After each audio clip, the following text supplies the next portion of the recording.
circumstantial.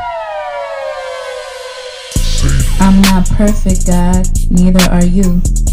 Tell these salty motherfuckers to tell the truth. Tell politicians to give up the rooms. Tell silent voters to stand up to the booth. God, it's me. Can you hear my plea? Feeling like I'm lost in this world, can't you see? Demons creeping in, trying to take control of me. But I'm just trying to find the light, trying to break free. I'm not perfect, God, neither are you. But why you keep forgetting me? What did I do? Trying to have a convo, but you starting to preach. Feeling like I'm on a leash. Can't find no peace, can't find no peace. Living in hell, can't you hear my plea? I'm suffocating, can't you see? Why you let these false prophets roam free? While the well-run suffer, can't you see? I'm not perfect, God, neither are you. Why you keep targeting me? What did I do?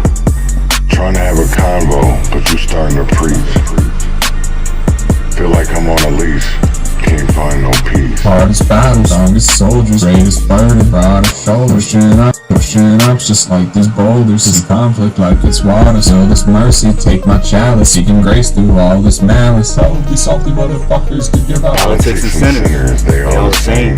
Got me stuck in this endless game. But I won't give up, won't play the role. Gotta do what's best for my soul. I'm not perfect, God. Neither are you. Tell these salty motherfuckers to tell the truth. Tell these politicians to give up the room. Tell silent voters to stand up to the booth. Living wild but truthfully free. God keep on watching over me. Take my pleas and Good morning, good morning, good morning, good morning, good morning, good morning, good morning. Happy Monday. You already know how I start this with independent music. And this morning I got What Would You Do? Featuring Circumstantial Saint, Silky Berry, and Urban Conservative. And with that being said, we'll be right back right after this.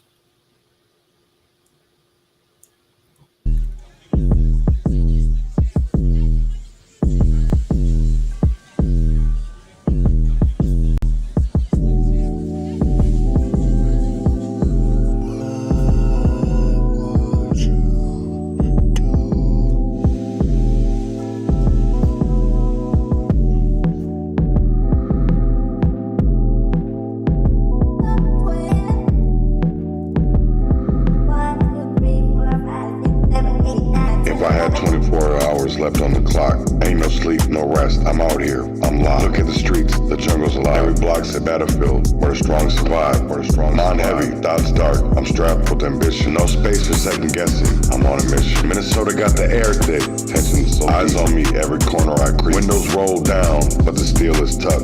Felonies on my brain, homie, it's that life or luck. Who gon' ride with me? Who gon' stand tall? These snakes out here, man, they prey on our fall. I pull up slow, engine humming, real chrome glistening, got that gangsta gleam. I see an activist flexing for the talking change, but ain't seen what I see. He don't know this life, all he got is talk. I'm from the struggle, every step a heavy walk. Snatches dreams, snatches hope, take it all, watch his world crumble. As I rise and he falls, best strap tight like a second skin. No forgiveness, dog, I'm playing to win. Sounds good, sounds good, sounds good, sounds good.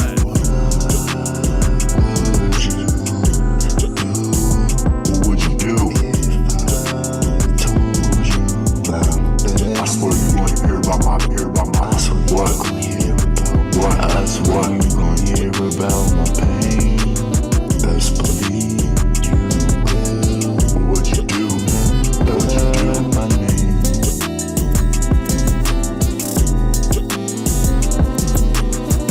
What?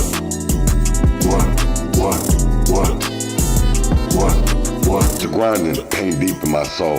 I ain't leave, I take full control. Haters in my sideline, they gon' feel the blaze. I've been counting the days, now I'm counting the ways. They laughed at me, try to push me down, but today they gon' face this permanent round. Every sneer, every threat, gon' meet the fire. Now I'm a nightmare, worse higher. Minneapolis nights, street lights flicker, cold and dim. I move through shadows, ain't nobody see 'em. Enemies scatter, they know I'm around. I'm the wolf in the night, I don't make a sound. I carry the weight of 1,000 battles fought. Survival ain't pretty, but look what I brought. Streets taught me, molded me, made me strong. Now I'm here, showing them they was wrong. They Said I wouldn't make it, said I'd fold under pressure, but now I'm the aggressor, no time for lecture. I'm hunting them down one by one, every score I settle is another one done. I move with precision, aim sharp, mind clear. They gon' see their own reflection in terror. I'm the mirror, they fear, the truth they despise. Every room they give me, I rise and I rise.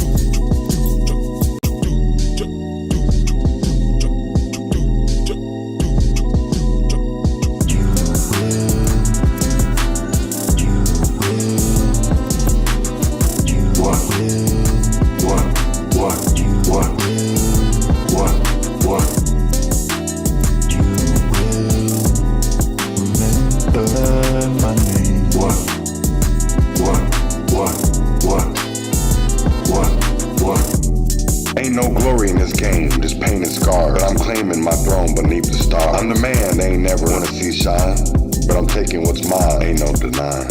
Ain't no denying. I'll leave the city shaking, streets in awe. Gone in 24, but they'll remember it all. See their faces, the fear in their eyes. They know this is it, the end of their lives. I move like a phantom, can't trace my steps. They gon' feel that heat, never forget. I've been too humble, too quiet, too I'm speaking loud, no need to sneak.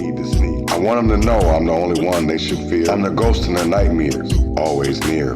Every corner I turned, every punch I took led to this moment, now they shook. I'm taking names, writing my own script. Streets my stage, I don't never slip. I come from the bottom, deep in love, deep in love, deep in love, the trench. And now I'm swinging, jumping all them fences. I made my way through the struggle and the grind. Now it's my time, ain't no rewind, ain't no rewind. Every mistake I made, every time I fell, built me for this, now I'm raising hell, raising hell. I came for what's mine and I won't leave. Till they all bow down, till they all grieve. These streets raised me, I'm a child of the block. Grit and grind all day on the clock. I ain't never had no silver spoon, no handout. Just a gun in a dream, trying to stand out. Now I'm standing 10 toes on the pavement. Every breath I take, it's testament to my statement. I ain't no saint, I'm far from a sinner. It's the man trying to make it, trying to be a winner. Moving fast, every second I'm gripping. I don't need no remorse, no second chance. Just me, my drive, devil's dance. Enemies falling, bodies hitting the ground. Bodies hitting the ground, bodies hitting the ground. Every shot I take makes a louder sound. They said I'd never make it, never rise. But now I'm flying, touching the sky. I'll leave them all gasping, begging for air. But I ain't here to save them. But I ain't here to save them. Ain't here to save them. I ain't here to care. I'm gone in the wind, like smoke in the night. But they'll feel my presence, they'll feel the bite. I'm the echo of the streets, the voice they ignore. Now they hear me loud, can't shut the door. I'm taking back what's mine, reclaiming my throne. The king in the jungle, but I roam alone. They said I was crazy, said I'd never last. But I'm leaving my mark, now my shadow's cast. They'll remember me, every face, every name. 24 hours, and I rewritten the game. I'm gone in a blaze, unforgettable fame. But best believe, they'll all know my name. Best believe, they'll all know my name. They'll all know my name. Best believe, they'll all know my name. Urban conservative, conscious revolutionary, Leon Block.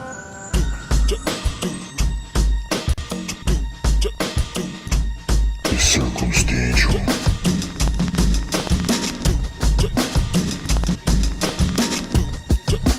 Fuck 12, oink oink.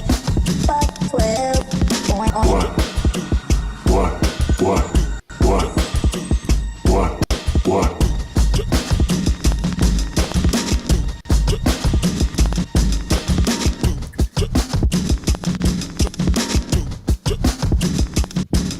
Man, good morning. That was What Would You Do? The Urban Conservative, featuring Circumstantial Saint and Silky Berry. So this morning I want to start off with the black man who made the Twin Cities, because we all have mentors, we all have ancestors, we all have legends that were here way before we were ever here. And this morning I want to talk about capital pillars, right? And when I'm talking about the men who made the Twin Cities. So with that being said, I want to get into this, kick it off right away. We're talking about history because we have to talk about our forefathers who were here before us, because it's only possible that we're able to do the things that we're doing.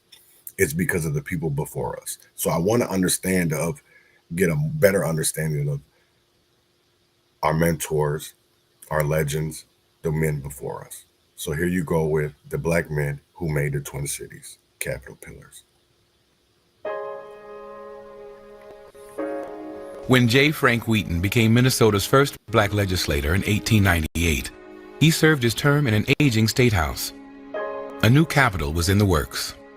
The building's design was awarded to emerging architect Cass Gilbert, who would go on to create many of America's great edifices. Gilbert's vision was that the structure would be of an Italian Renaissance style and would possess a quiet and dignified character.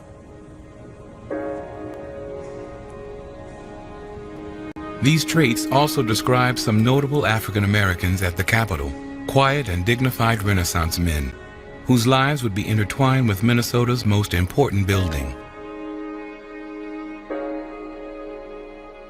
Cass Gilbert's plans for the new Capitol stirred controversy when he demanded to use marble from Georgia.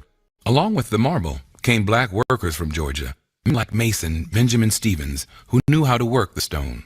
The construction of the Capitol also brought north a prolific stonecutter named Cassaville Bullard. Cassaville told family he had been called to work on the Capitol. Whether he meant literally or figuratively, the Memphis native with extensive training in stone cutting and bricklaying seemed well suited for the project. While laying stone on the Renaissance Revival State House, Cassaville was settling down in St. Paul. He purchased land in the Como Heights addition. Then his wife, whose name was Addison, came up from Memphis and helped him build this house. She held a lamp so there'd be light after he came home from work, so he'd work on the house at night. And at the age of 32, she died and left 10 children. They wanted to take us away and put us in a home, but he said, no, I promised my wife I was going to keep them all together. And he did, yes. And I was the youngest. It would be cozy times. He made it cozy for us after our mother died. As Bullard put stones into place, his thoughts must have drifted to the future and how the dealings of democracy within these walls would affect his children and grandchildren.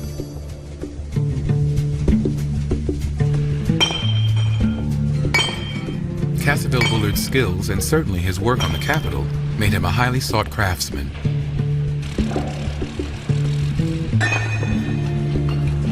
From the turn of the century through the post-war period, he had a hand in the construction of some of the best buildings in the Twin Cities. As an African American, Bullard's membership in the local #1 Bricklayers and Stonecutters Union was rare and crucial for him getting work.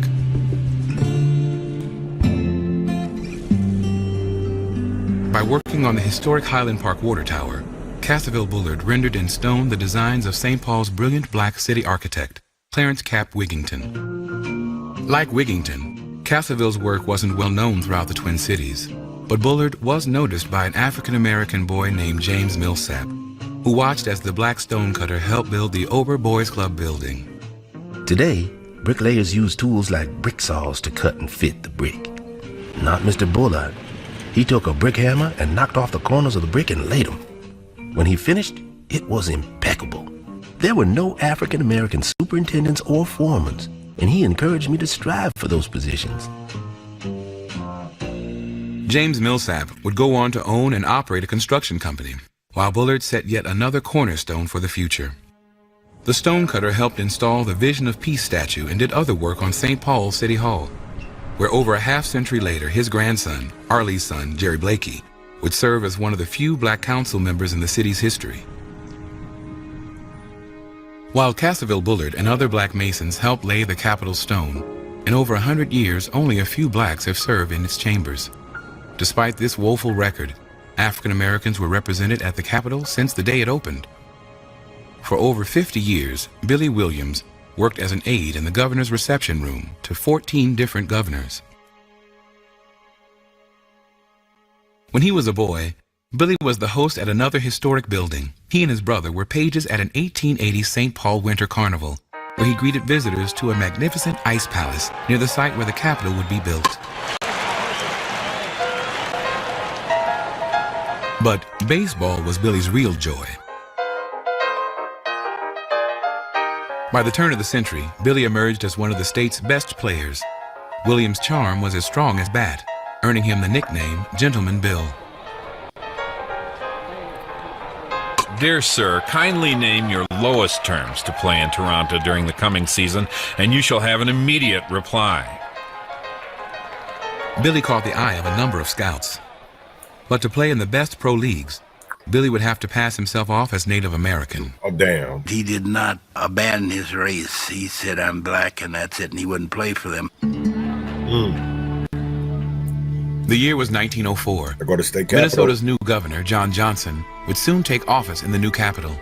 Johnson consoled Billy on his tough decision and made him an offer. And he said, I got a job for you as executive aide. You go up there and you set up my office for me. And so that's how he got started there. Look at that. His official title was messenger and aide, but Billy Williams was often a kind of unelected influence for African Americans at a time when Minnesota's elected officials were as white as the capital's Georgia marble. Damn. In 1920, a chill was sent through Minnesota when 3 black men were lynched in front of a mob of thousands in Duluth. Also in the early 20s, the Ku Klux Klan reared its ugly hooded head in Minnesota. In 1913, a bill was introduced that would ban interracial marriages. Billy, the child of a black father and white mother, offered himself to legislators as proof that there was nothing to fear in an interracial America. Right. The racist bill was defeated, the Klan's public activities were restricted, and anti-lynching laws were passed. In each case, the capital's quiet black spokesman made a real difference on decision makers. During the Depression, the tension and unrest of the nation and the state flowed into the Kasota stone halls of the Capitol, as Billy noted in his journal. January 28, 1937. Lumberjack strike committee here all day. Governor seems to be equal to the task. April 5th, 1937. Several hundred farmers from all parts of the state stormed the Capitol regarding tax matters. February 4th, 1937. Many people wait all day to see the governor. Almost impossible to handle the crowds. Old bus lines. Billy's work as unofficial ambassador introduced him to a wide range of people, including Minnesota's black movie star Hilda Sim, and Ethiopian Emperor Haile Selassie. He greeted everyday folks as well as the famous. In fact, he would meet and greet over 250,000 people in his half-century in the governor's office. Governors come and governors go, but Billy Williams has remained a heritage to citizens of Minnesota and a monument to his race. So much praise from the white community can raise eyebrows in the African American community. One of his criticisms that I noted in the book is that he was considered an Uncle Tom by some people. The historic black paper, the Chicago Defender, gave African Americans across the country a sense of Williams' worth. Billy is 6 feet of sincere, open-handed friendliness. Governor Olson may run the state, but Billy runs the Capitol. June 28, 1957. Billy Williams closes his desk in the governor's office today for the last time. In 1957, just shy of his 80th birthday, Billy finally retired. The state celebrated the half-century of service of Minnesota's assistant governor. For a historic retirement gift, Billy was honored as only Minnesota governors are when they leave the Capitol. He had his portrait painted. Theodore Soner, who painted portraits of Governors Youngdahl and Tye, rendered Billy on canvas. Billy Williams, who never married, lived with his niece. At her home in 1963, Billy passed away. For decades, Billy's portrait, his well-worn desk, and much of his story collected dust in storage. Also chipped away from Minnesota's memory was stonecutter Cassaville Bullard. How many knew of the black hands that helped shape the Capitol and other buildings?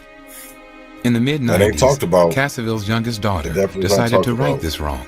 She campaigned to have the family house and Bullard's story added to the National Register of Historic Places. The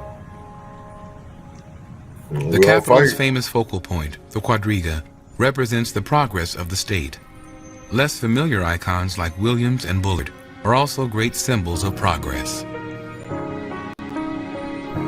Bullard's daughter says her father helped set the gilded statue in place. She proudly shares these stories from the Gaultier home, just blocks from the Capitol, where her amazing father's work is always within view. You know, that's crazy because that, to be honest, I knew that, you know, black men and black women made the state capitol, but I really didn't realize the history of it. And that's crazy to me. That's something that we really honestly don't really talk about. We don't talk about Caseyville Bullard or Clarence Cap Wigington, who are definitely instrumental in the architecture of some of the most famous buildings here in the Twin Cities. And then also we have not even that, we just have Billy Williams, you know, who was a star athlete. He was a star baseball player, but he was an unofficial voice, unofficial. You know what I'm saying? And that's what I will say this is that I understand when it came to our leaders, especially with Martin Luther King, Malcolm X, that there would be, you know, we had CONTELPRO, we had all these CIA, we had all these programs. So I understood that there would be things that maybe, you know, would come out that would look, because they know how to demonize us. They know how to do anything. They know how to demonize us. But it's always people that look like us that demonize us the hardest. That demonize us the hardest.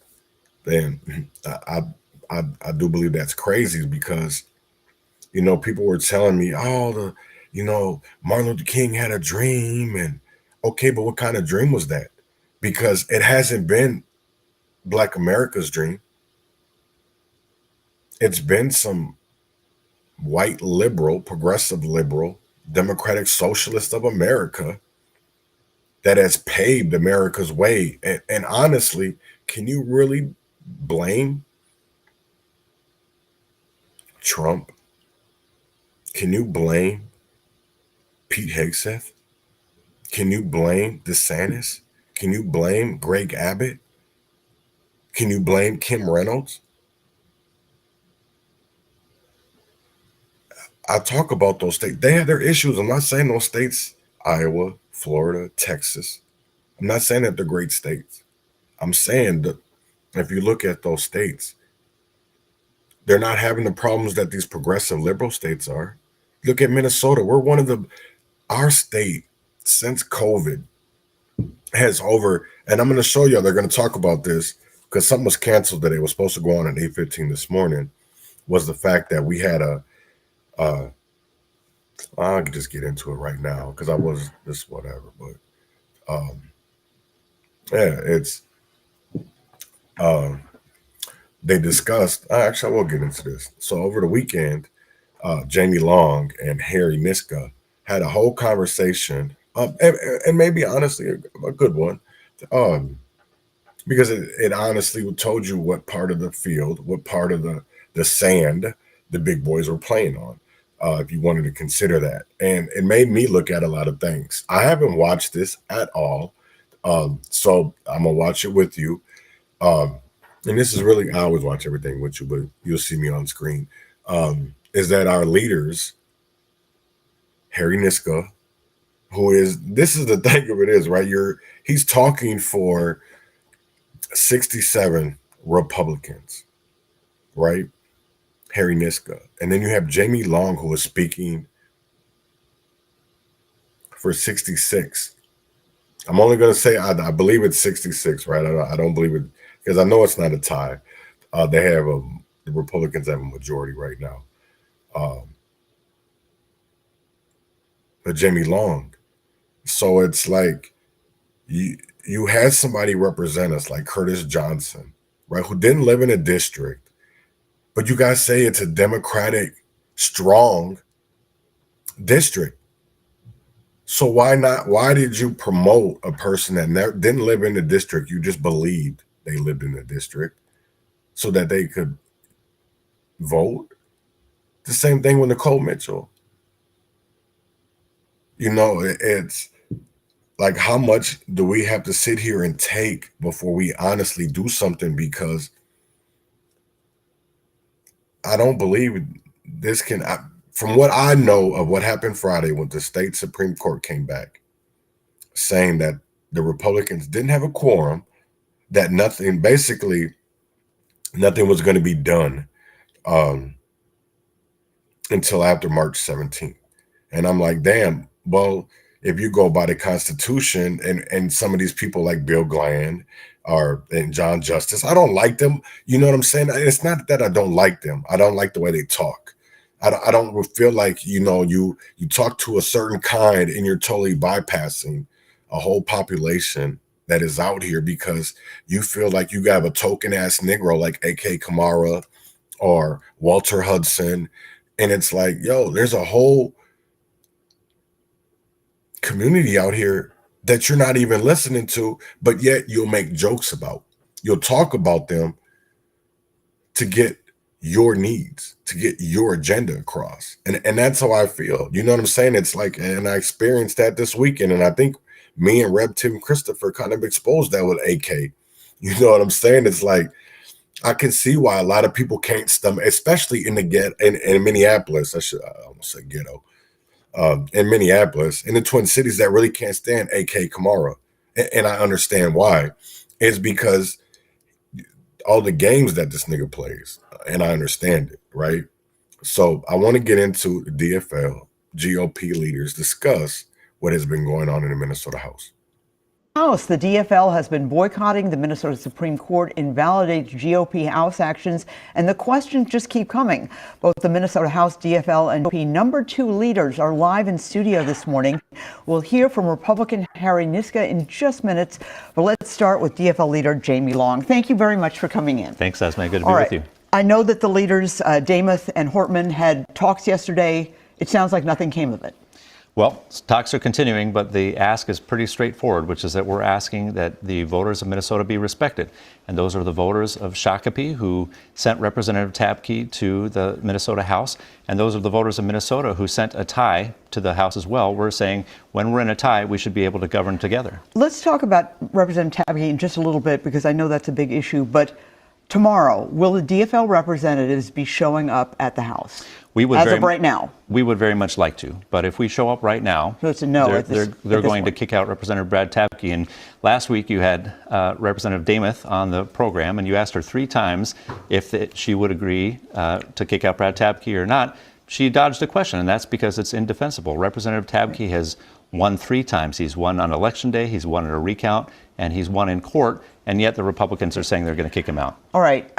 Granted that the court has ruled that the sessions that the Republicans had were invalid, but should you or the Republicans now get paid at all in this period when you're not at the House where you're supposed to be? Well, until we have an agreement, we're not going to be having at least housing or per diem. That's clear. So there is an incentive for all of us to work together. But we've been working. We've just been working in our districts. We would like nothing more than to be back at the Capitol. And what we put forward is that the Republicans can be in charge when they have a temporary advantage. Okay. But when we get back to a tie, we should share power. So right now, both Republicans and Democrats should get paid, even though they're not going to be at the House tomorrow as of this moment. Well, I think that's what the statutes would say. Okay. But no housing, no per diem. And so there is a strong incentive to work together. All right. What is the end game here? Because I think people are really frustrated and they want to see both sides work together. I mean, the governor was at the Rapidan Dam this past week. They need $900 million for a bonding bill. None of that's going to happen if you guys can't get together. I mean, what is the end game? Well, I agree. I was disappointed that the Republicans took the illegal and unconstitutional steps that they did, and the court had to put that back. Now it's very clear the only path forward is to work together. The Minnesota Senate, GOP, has agreed that when they're tied, they share power. That's what we're asking. Well, actually, the Minnesota Constitution allows the House, or allows the legislature to decide the members. So that is legal. That's within the Constitution of Minnesota. And I didn't know that until this came up. Well, that's true for Representative Tabke, and so they certainly have the power to kick out Representative Tabke. Damn. But if they did that, it would be an incredible abuse of power, the first time in state history that a member has been kicked out for doing no wrong themselves. I hope y'all are watching. And obviously that election is controversial, but you're right, he did win the election, he won a recount, and the court has ruled in that. One thing that got overlooked this past week, I think, is that Aaron Paul, the Republican in that race, made a statement, said he was not going to appeal to the Minnesota Supreme Court, which of course he could have. He was very critical of the judge's earlier ruling. What difference does that make in your view? Well, I think that speaks volumes. I think it shows that they don't believe they have a chance to overturn the ruling of the court, and the ruling of the court should be respected. They found that the voters of Shakopee, 22,000 voters, sent Brad Tabke to the House, and that it was mathematically impossible that Representative Tabke lost. Right. Well, they did have six people, voters, testify that they thought those were their ballots or That's whatever. Right. In terms of again, the end game. So this is just going to continue. Is this going to continue until March when that special election in the Roseville seat's going to come up? We sure hope not. We would be back in the chamber tomorrow if we had an agreement that they would not kick out Representative Tabke, and that we would share power when we're back to a tie. And the agreement worked out, Leader Hortman has said, is that Republicans can have control why they have this 68-67 majority for the next few weeks until the special election, and Representative Demuth would in fact be the House Speaker. That's right, up until mid-March, and that was good enough for the Senate GOP. It was frankly good enough for the House GOP in November and December, but they've walked back from that, and it's inexplicable to me why they did. I think it is very common sense to the public of Minnesota that if they sent a tie to the House, they expect us to work together. All right. Well, I think everyone expects you to work together. Thank you very much, Representative Jamie Long. Welcome back. You heard from the DFL moments ago. We are glad now to welcome the GOP's #2 House Leader, Representative Harry Niska of Ramsey. Thank you so much for coming in. Thank you for having me, Esme. All right. What is going to happen tomorrow? The judge ruling that invalidated basically your meeting and doing anything specific, but you're still going to meet tomorrow, as I understand it? Absolutely, Esme. The court ruling, I think, really sharpened the question we've been asking. When are Democrats going to show up for work? Republicans have been showing up for work. We want to get to work for the people of Minnesota. We'll be at work tomorrow, and we're hoping that Democrats will finally do their duty, do their job, and show up for work at the Capitol when we have session. Representative Hortman has been saying for several weeks that if the Republicans recognize and seat Representative Brad Tabke, Democrat, in that controversial Shakopee election, then you guys can have control, complete control, until sometime probably in March, and Lisa Demuth would be, in fact, the House Speaker. What about that deal? Well, they haven't exactly said that, but right now... Well, she has said that. I mean, she said that. She has said that's one of their conditions. They have other conditions that they have that they require Republicans to agree to in order for them to just show up for their job. But Brad Tabke is the only one right now who's unseating Brad Tabke. I've been at the House for 2 weeks, and Brad Tabke has never showed up. There is an election contest that, as you were discussing with Representative Long, the House might eventually have to decide. And Republicans aren't willing to just prejudge that election contest at the outset. If everybody came back together tomorrow, would the GOP, which will have a majority, recognize Brad Tabke? Brad Tabke is a member of the Minnesota House of Representatives. He would have a vote. He would have a voice. Eventually, there probably would be an election contest going forward. That's something that Aaron Paul has asked for. And then that's a legal process that has to play out in the Minnesota House. Evidence would have to be introduced, and then every House member has to take that responsibility seriously. Really, you're saying that as far as you're concerned at the moment, it's a no. But let me ask you, Aaron Paul had the choice to appeal to the Minnesota Supreme Court, and he said no. He's declining. This is the Republican who came so close. Doesn't that mean he is acknowledging the court's decision? No, what he's acknowledging is what Brad Tabke has said about the court's decisions, which that they're advisory and that it's ultimately the House that makes the decision. And so the House might have to engage in a legal process where each one of us essentially sit as judges. And I don't think it's right for the House, for House members to just decide that issue before it would come before us. Okay, and this is something actually I think a lot of people don't know, and I didn't know it before. That legislature, the Minnesota legislature, has the constitutional power to seat representatives. That's not the case in many legislative bodies. I want to ask you about something, because there's obviously the legal path, and then there's the path of maybe what should you do. A number of years ago, 17 years ago, there was a very controversial election in this state. Norm Coleman lost by 312 votes. In that election, there were votes that were counted from a precinct where votes were also lost. In the end, the Minnesota Supreme Court said, yes, Senator Franken or Al Franken should be seated. Norm Coleman could have appealed, but he said, this is a time now, we're done. This is a time for Minnesota to come together. Isn't this a time for Minnesota to come together? Well, I think it's a time for Democrats to show up for work. And if it comes to that, then the place to have that conversation is on the House floor, where every member of the House has a voice and a vote. And right now, it's Democrats who are refusing to show up for work because they think that down the road, a decision might not turn out the way that they want. Okay. They have the right to make their voice known in that process, but they don't have the right to not show up for work and deprive Minnesotans of a working legislature because they want a certain outcome to be pre-committed out at the beginning. Should representatives of both parties get paid?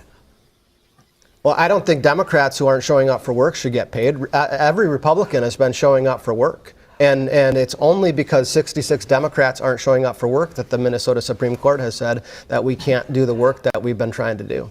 All right, but they can't show up for work together in terms of a full House seating until this is all worked out. Well, they can't show up for work as long as they choose not to show up for work. Okay. Republicans are showing up for work. When are Democrats going to show up for work? You know, it doesn't sound like there's any resolution in sight. Talking to both of you, I mean, is this going to go on through March? Well, that's what it sounded like Representative Long was threatening, that they are going to stay home from work until March unless certain demands are met. No Minnesotan gets that opportunity to just not show up for work, get paid, and because you don't like the working conditions. I went to work every day for the last 2 years. Votes didn't go my way, but I didn't just stop showing up for work. That's not the way that Minnesotans expect us to do it. That's not what I've been hearing from my constituents. All right. Well, Representative Niska, thank you so much. We obviously will be following this story. I really appreciate it. Thank you. Hey there. You won't believe what we've got in store for you. That's a crazy ass story. So I know that Melissa Hortman, she made an availability this morning, media availability. But before anything, I just want y'all to know is that before you say anything, it's just not you politics as usual. Here's what you need to think about. If they're not showing up, it's because you don't want certain truths to come to light. We're talking about corruption, misuse of funds, and fraud on a scale that'll make your head spin. And literally, it's been, I'm going to show you some that was going to be supposed to be this morning at 8:15. But here is Melissa Hortman and media availability this morning. She made a statement, and I'm going to play it for a little bit. Not the whole thing, but just for a little bit. This afternoon, the Minnesota Supreme Court ruled that the number of people it takes to transact business in the Minnesota House of Representatives is 68. That means that if neither caucus has an outright majority, that nothing can happen unless we work together.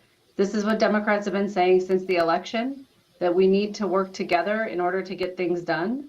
And we are anxious to get together with Republicans, and we're hopeful that the court's order now enables us to move forward and reach a negotiated agreement so that Democrats and Republicans will be working together at the Minnesota State Capitol. In the first 2 weeks of the session, Democrats have been focusing on work in our districts because Republicans refuse to engage into negotiations with us relating to power sharing that respects the fact that the Minnesota voters delivered a tied Minnesota House of Representatives. The only way we will be able to organize the House, elect a speaker, form committees, and do the work of the session is if we collaborate with each other. Democrats continue to stand by, ready to work with Republicans to get our work together in St. Paul underway. Jamie? We went to court to try to protect the will of the voters, and the court has made clear that the GOP's actions of the last 2 weeks have been illegitimate. All we're asking is for the House GOP to respect the will of the voters in Shakopee and the will of the voters when we return to a tie. The GOP is attempting to grab power to kick out Representative Tabke, who won an election, won a recount, and won a court challenge. The court, in fact, found that it was mathematically impossible that he lost.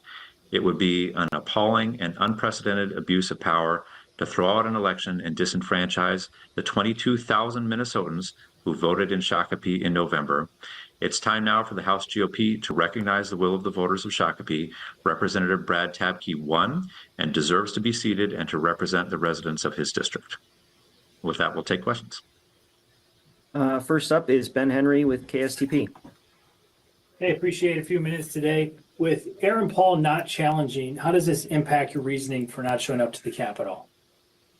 Well, what we need to do is work with Republicans to determine how we're going to move forward. And I think their decision not to appeal the Supreme Court case shows an acknowledgement that what the trial court issued is a well-founded decision based on the facts and the law, and that Brad Tapke won the election. So certainly if Republicans agree not to use their temporary one-seat advantage to kick out Brad Tapke, that would expedite our return to the state capitol. Representative Niska also today made clear that the court opinion wasn't relevant to them, that they are moving forward with kicking out Representative Tapke, regardless of the decision of the court. And so that is the issue that we need to resolve. We need to be able to get to a point where they are respecting the will of the voters of Shakopee. Next question was Peter Callahan. He said, what does it mean that the court did not issue a writ? So it's my understanding that in 1971, when the Minnesota Supreme Court ruled in the Palmer case, they did not have to give explicit instructions to the Minnesota Senate. They merely found the legal issue to be the case that the lieutenant governor couldn't vote in Senate functions, and then they figured that would be enough guidance for the Senate to figure things out from there. So what the court is essentially saying to Republicans and Democrats today is get back to the negotiating table. We don't need to fill in the lines for you. We don't need to connect the dots. You are fully capable of doing that and get to that work. Corin, Fox 9. Hey, so curious, given the tensions that have developed over the last 2 weeks, whether this, calls into question do you need to get something in writing, basically, is what I'm asking, because what's to stop them from, seizing the reins of power again when it's still 67-66?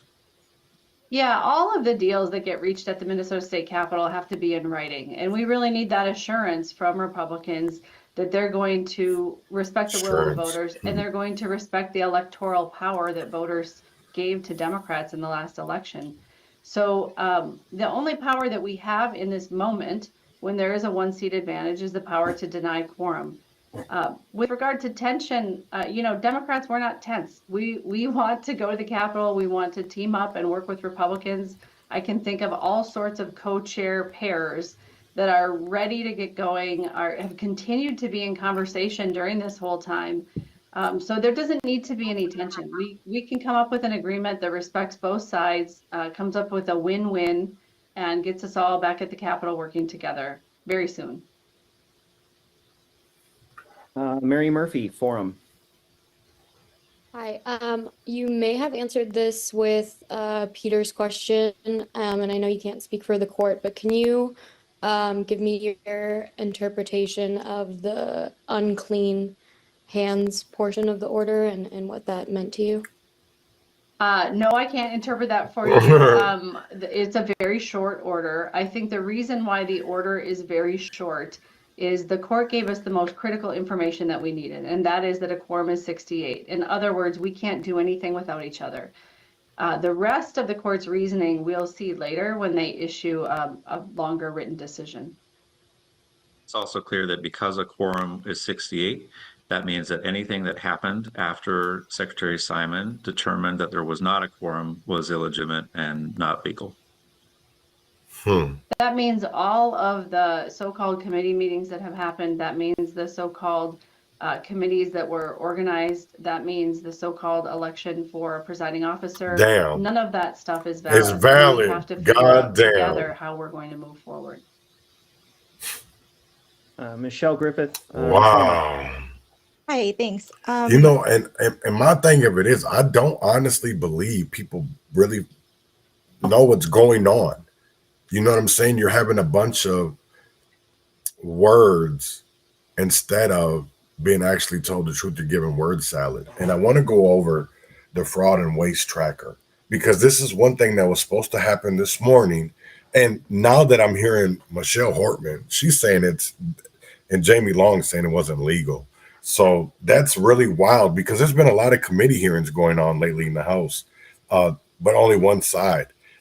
And so none of that is legal. So you're telling me that when Bob Fletcher got on there talking about Minneapolis and, you know, all these things at the public safety hearing, none of that counted. None of that mattered. Well, it didn't matter anyways because that nigga's a crook. You know what I'm saying? But you have to look at this and all of these frauds. You know, you had a whistleblower with child care assistance. You had frontline worker bonus pay. You had Feeding Our Future. You had provider overpayments. You had Evergreen Recovery. You had Medicaid, unemployment, Medicaid, unemployment benefits, SNAP, Medicaid,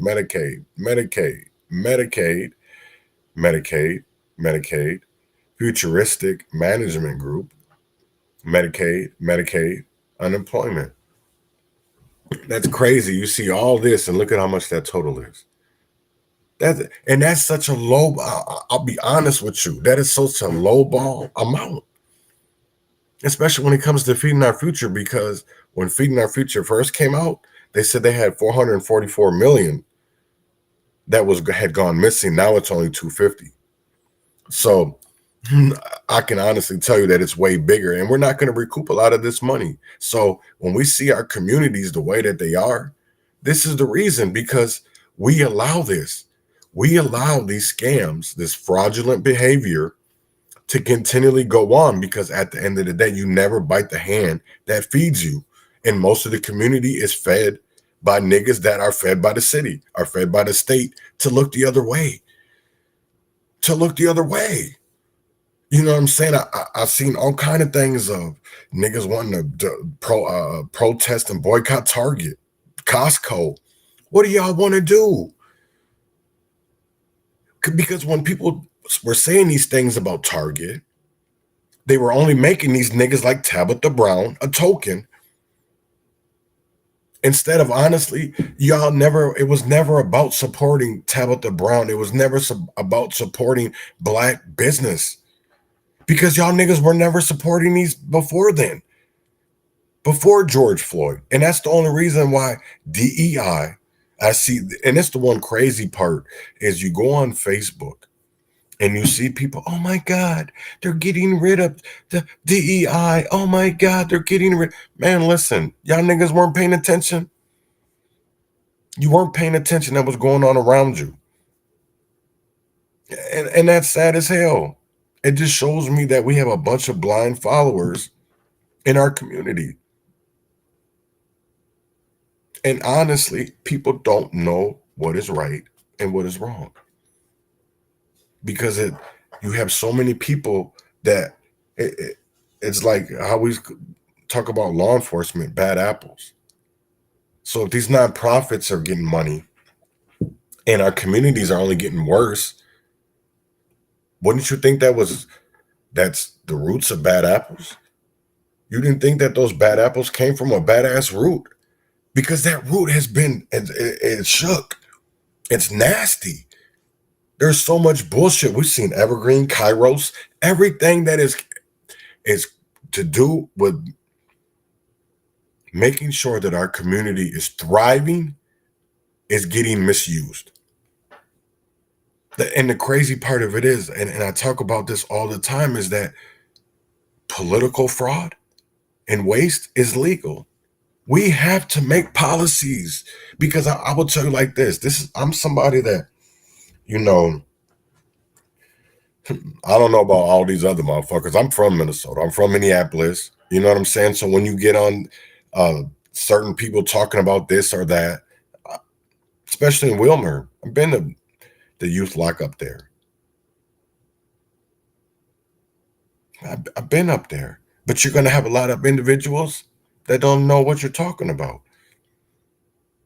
Because I looked at some of these people's posts and I'm like, damn, they really don't know Minneapolis. They don't really know the Twin Cities. Because look at it. Look at it. You know, everybody wants to talk about these tariffs and all this. Let me ask y'all a question. Does anybody not remember Gary, Indiana? Does anybody not remember that Gary was a booming ass town? Or that Detroit was Ford, Chrysler. No, all that shit is made overseas now and brought over here. So now y'all want to get mad. But where was everybody when it was America first?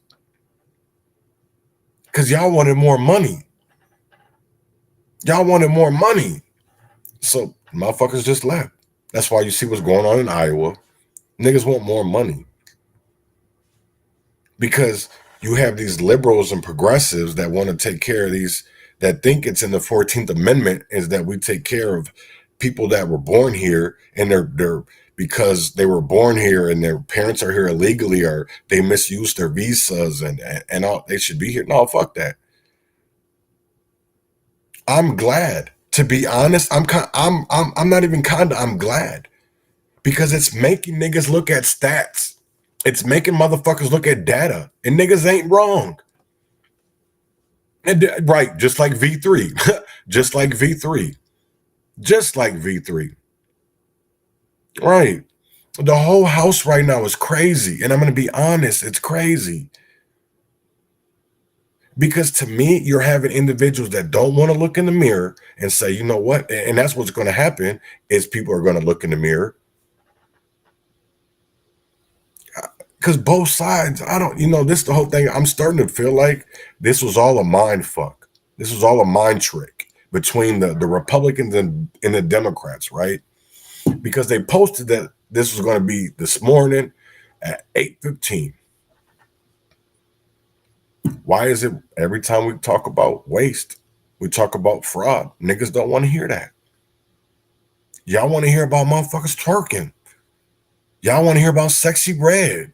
Y'all want to hear about Nelly performing at Crypto Ball. Y'all want to hear about Snoop or Rick Ross. No. You don't want to hear about what's going on in your state capitals. You don't want to know what's happening in your streets, in your communities. You don't understand of that policies and legislation get y'all fucked up, because words do matter. We talked about this on Saturday, that shall versus should. They should. You know what I'm saying? I'm trying to explain to people of like words do matter. It's just like with no-knock warrants. It's with exceptions. So the same thing that they killed Amir for, they can still do it because it was done with an exception. Because y'all never heard about Otis Elders. Most of you motherfuckers haven't. And that's why I get mad, even like Georgia Ford. Don't come over here talking about certain stories, talking about he had a stroke because of fighting for justice. No, the nigga had a stroke because he old. And these white people stressing y'all niggas out. Just like I had a stroke and a brain bleed earlier last summer. You want to talk about fighting for justice? I didn't put no motherfucking GoFundMe up asking for no motherfucking money. You didn't see that from me. You didn't see me out here come on, man. I'm starting to realize motherfuckers don't want change. It's all about the cash flow. It's all about money.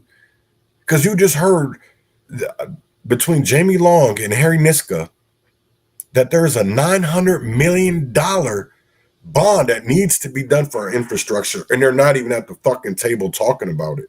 And all these 330 bills that have been dropped in the House, Minnesota House, don't mean a motherfucking thing. All these committees that have a chair and a vice don't mean shit. So when are the people finally going to stand up? Because today, the indivisible Minnesota will be at the state capitol. So what are we going to do?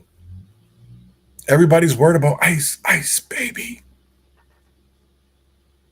Y'all worried about immigrants. And I'm not saying there ain't nothing wrong about that. When the fuck are y'all going to focus about us? About our community? Y'all niggas get so distracted over goofy ass shit. Because here's my thing, because this motherfucker that was out yelling meatball and all this hot Cheeto, maybe he was, maybe he wasn't, he probably wasn't. I don't care what buddy want to be in the dark, what he want to be in the daylight. I don't gotta fuck it. I don't find it attractive. I don't find it none of that bullshit. So at the end of the day, I don't give a fuck. And he got to have a conversation with God if he can get into the gates of heaven. Not me. That nigga got to. He got to explain to God why he over here cosplaying that he was born a man, but now he a motherfucking woman. I ain't got to explain that shit. I ain't got to explain that. That's between him. That's a conversation between him and God. The fuck that got to do with me? What the fuck does that got to do with legislation? Because we're supposed to, what's supposed to happen is there's supposed to be a separation between church and states. But we've been gotten so fucked up, there isn't. There isn't a separation anymore, because I remember growing up, we used to do the Pledge of Allegiance.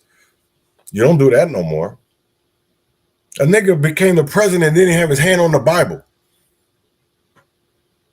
Didn't even, when this nigga took the oath of office, was his hand what? He just raised his right hand.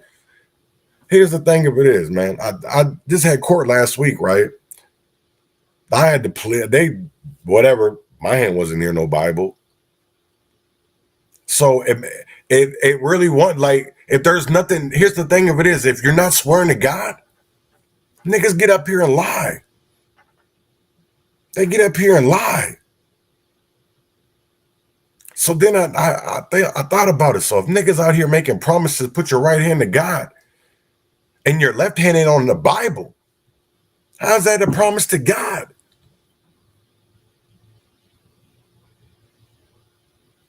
Motherfucker just tell me to raise my right hand.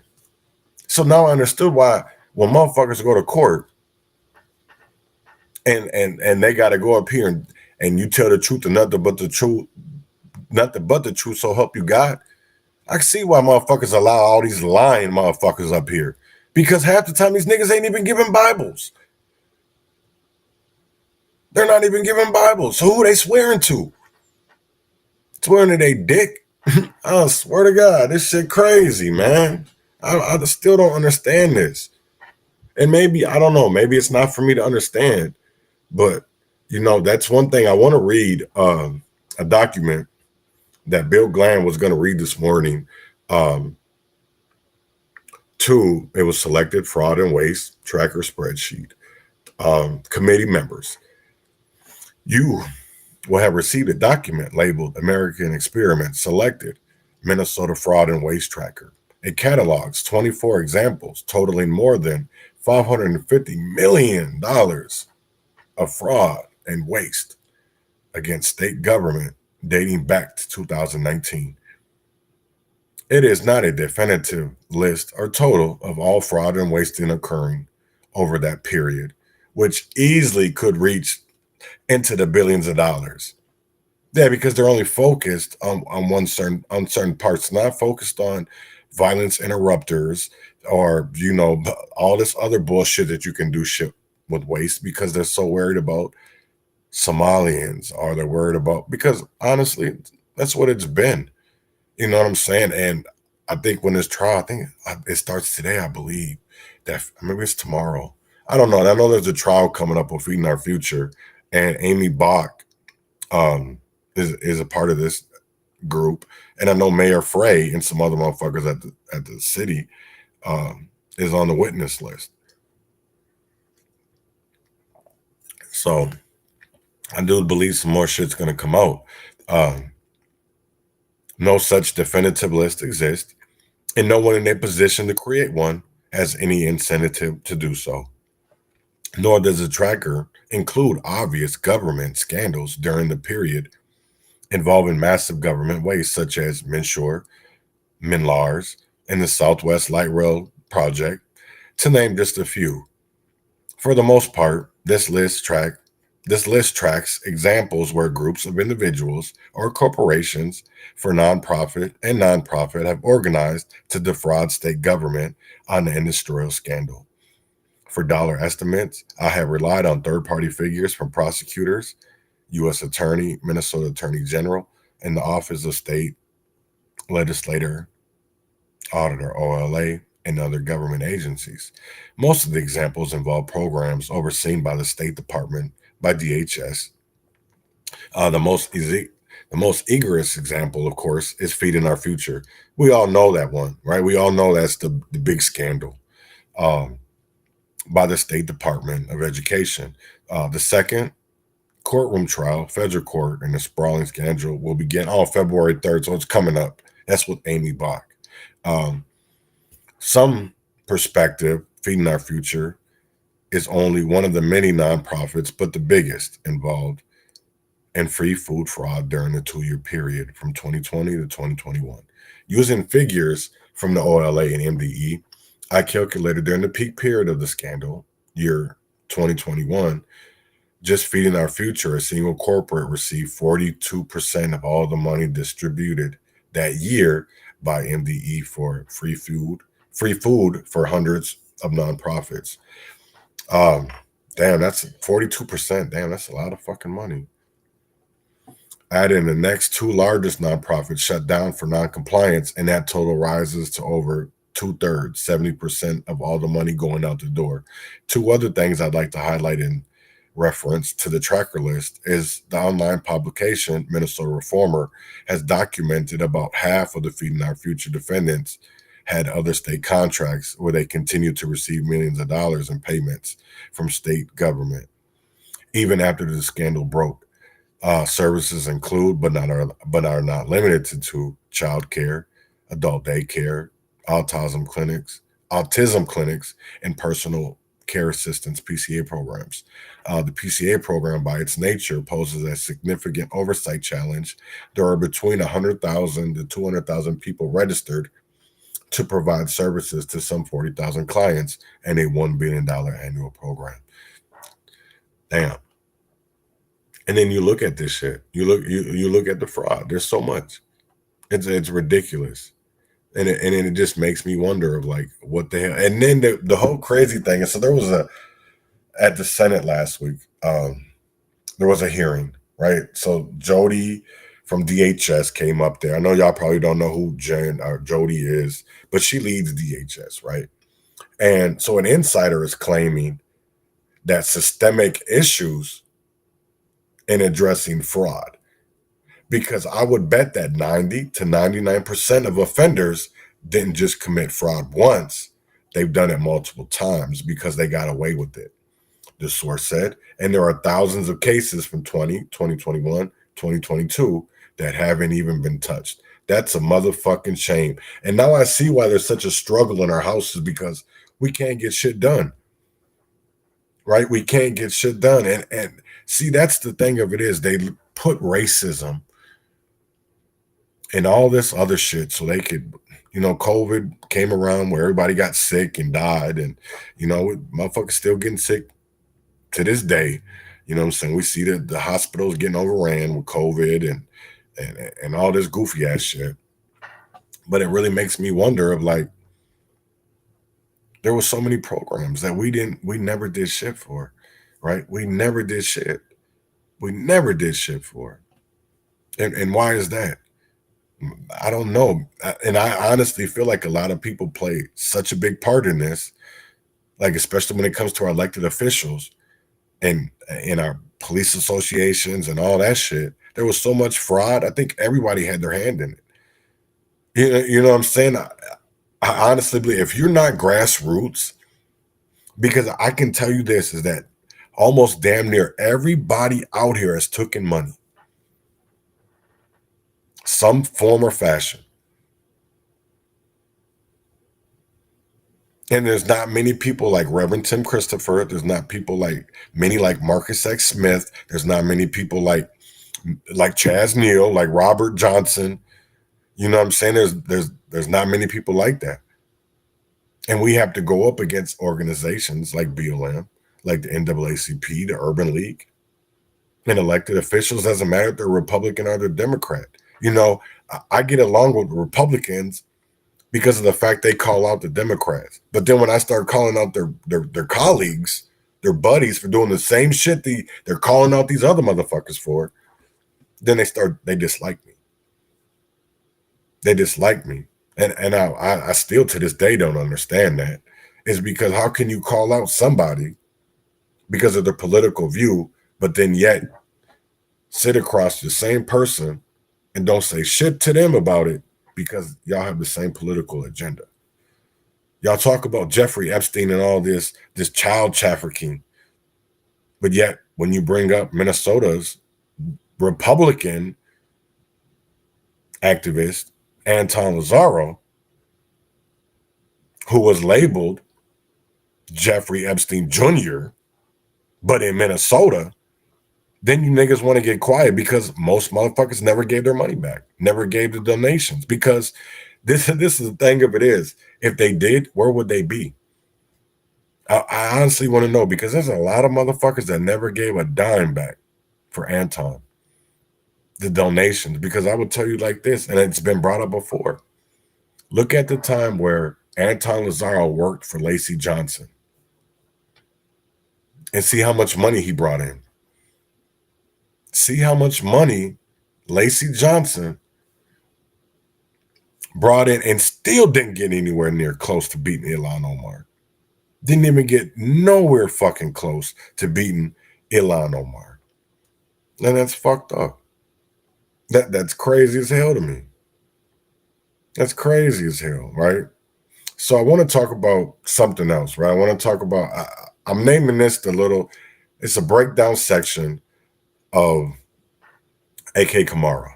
So he did something yesterday where he was talking about this weekend or something that I'll read it for a little bit. So, will the Minnesota House DFL minority continue to hold the Minnesota GOP House majority hostage by not showing up to work? It's calling a black state rep chicken meatball headed motherfucker racist. Where's Tampon Tim? We don't tune in Monday to the newest soap opera, Minnesota State House. So I want to play it. Democrats who have 66 seats can't meet the number of 60. What the heck is going on in the Minnesota State Legislature?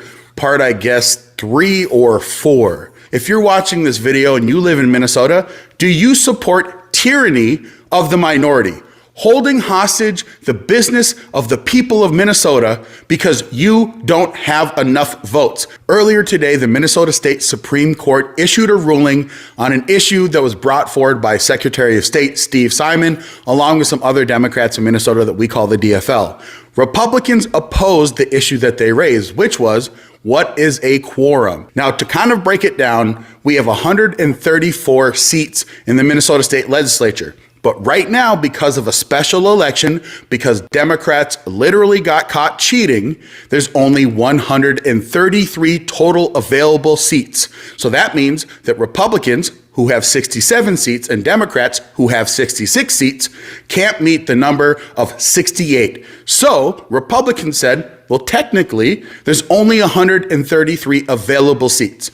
The Minnesota State Supreme Court said that's not the case. The number is 68, regardless of how many members are actually elected, which I think personally is a stupid ruling. Now, the reason that this matters ultimately is because whether the number is 68 or 67, Republicans were operating under the number 67, which means that they convened, they elected leadership, so a Speaker of the House, they assigned committee members, and that's what they've been doing, holding committee hearings. Now, the DFL's been saying, no, that number is 68. Now, why does any of this matter, 67 or 68?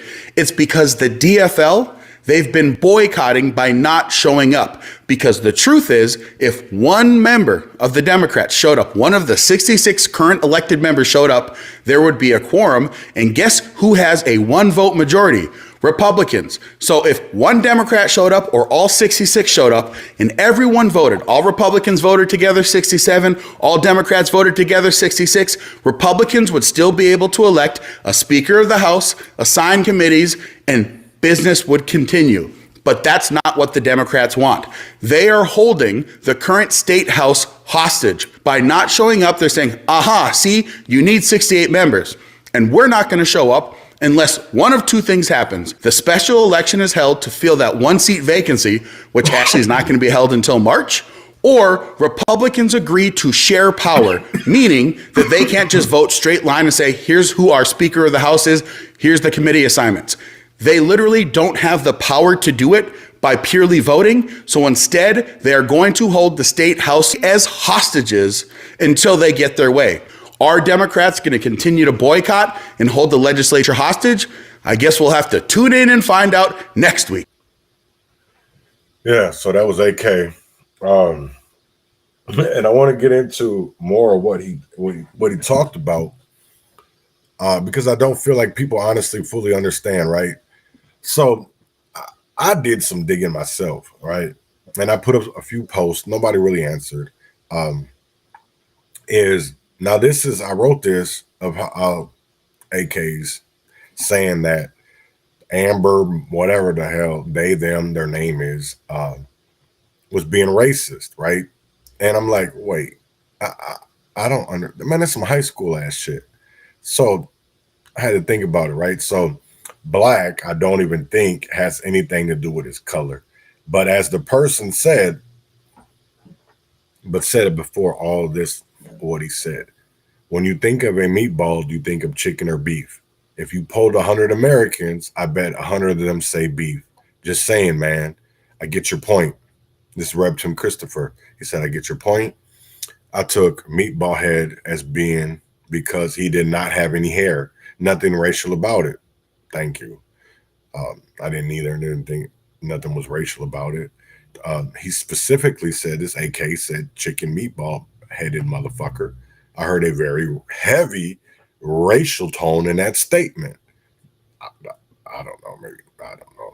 Maybe in the context, I doubt it. As an AK, I know you want to make this about race, but it's not. That group went after him because, as they said, he's causing problems in their community with his words. But it's funny how just in the last month, people who said nothing about their blackness is black. Nah, man, if you listen closely, right before he says chicken-headed motherfucker, he whispers watermelon, hot Cheeto eating. Listen all the way back up. And basically every 400-pound label Marcus dude that dresses like a woman is extremely racist. Rep Tim Christopher said, wait 1 second. I did not hear that part. I will go back and listen. And I asked him, have you heard it? He said, nope. Wait for AK to post it. I played it about 5 videos last night and never heard watermelon. Now I may be wrong and willing to say so. He said, oh, he goes, AK said, oh, now I see why you two are having a tough time hearing it. It's because you two are FBA and I am not. We have different frequency ratings. You two have to slow the speed of the video down to 1/5 of the original speed, then turn the volume all the way to the maximum level. Yeah, it's not there. 5 videos later, and her non-FBA did not hear what you said. So again, if you have that clip, can you please share it? Thank you. Have them all try again. But this time as they listen, they have to stand on one leg, face towards Alpha, whatever the hell it is, and chant the phrases, yeah, AK is the God, King, Emperor of Minnesota, and that should do the trick. Rev said, so in other words, you lied and being called out on it and have no proof of what you lied to get there. Basically, he tries to make it in like he was joking. That no, you weren't. In other words, it was a sarcastic joke the entire time. A new soap opera called Minnesota State House. I said, got him. I said he whispered hot Cheeto watermelon eating before yelling chicken meatball headed motherfucker, FBA frequencies. Thanks for the last. Shit be crazy. That's why I don't understand these, black Republicans like AK Kamara, right? Because he was this one crazy part for me is that I don't understand how Republicans even can go to somebody that has no understanding of the black community. None.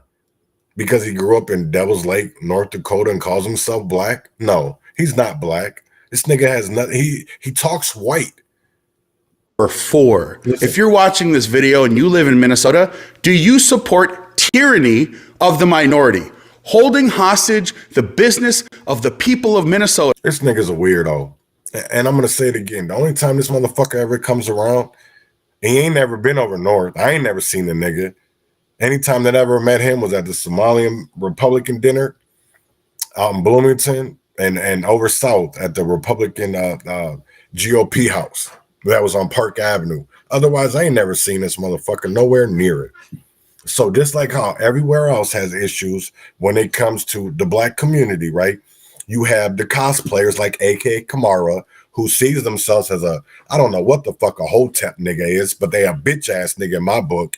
Anybody that considers themselves FBA, BLM, NAACP, you a bitch ass nigga. And I'll say it to your face. You a bitch. Just like Tariq. How is any of that shit not fraudulent? How is that shit not fraudulent? No, I'm gonna wait. How is that shit not fraudulent? You seen L Sharpton brought 100 motherfuckers to Costco. Did anybody have to have their membership scan to get in that motherfucker and buy something? Because I guarantee you 100 motherfuckers didn't buy nothing from Costco. Motherfuckers came with L Sharpton to make a press conference to be performative, to not make any difference. But they definitely wasn't 100 motherfuckers didn't shop there. Just like when's the last time I see niggas getting an uproar? When's the last time y'all was at Target? Because I remember when the last time I was there, I went shopping. And it was before George Floyd.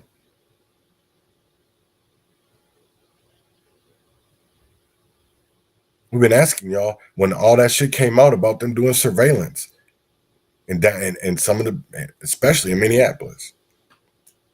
You have a retail company that poses as a surveillance company. How can you call them any other thing than being a surveillance company, Target?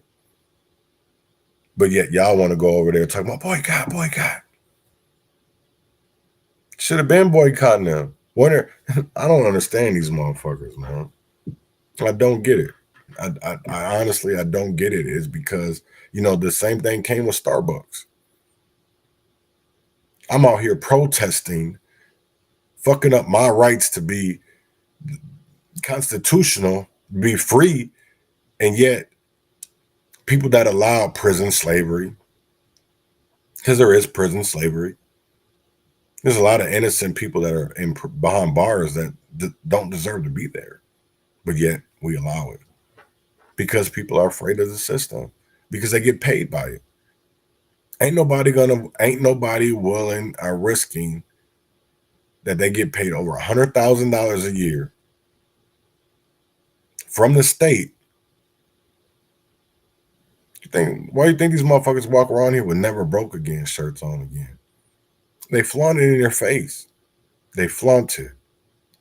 And then their kids be out here still selling drugs, out here doing dumbass shit like DWIs in the middle of the night. And then they call their aunties who used to be a cop to get them off. How much do we see that play over and over and over again? And you have places like Camel J that promote it. That promote it. Camel J, the city of Minneapolis, North Point. We're being gentrified and y'all don't want to say nothing. Because the people that do speak out about it, y'all dislike them. Not because they did something to you, because you're told not to like them. You're told not to. If you like this person, you have to choose. You have to choose between not what's right and what's wrong, but who's popular and who's not. Not that this motherfucker over here, because he got all his past is fucked up, and then he sees all this stuff that he's calling out people. We're just gonna go with that. No. The same people that this nigga calls out, y'all go with because that's the majority.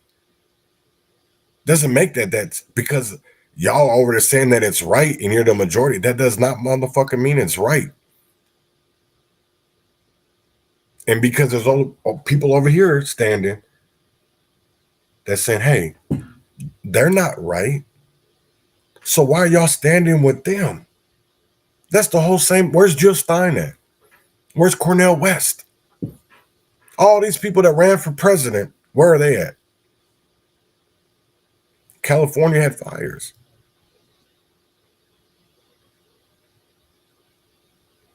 We're still in a crisis. We are still in a crisis. ICE is in our areas.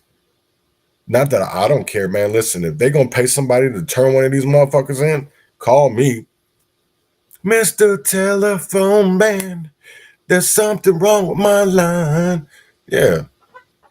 Motherfuckers out here pushing out ICE numbers like, yeah, I ain't never seen a motherfucking day in my life.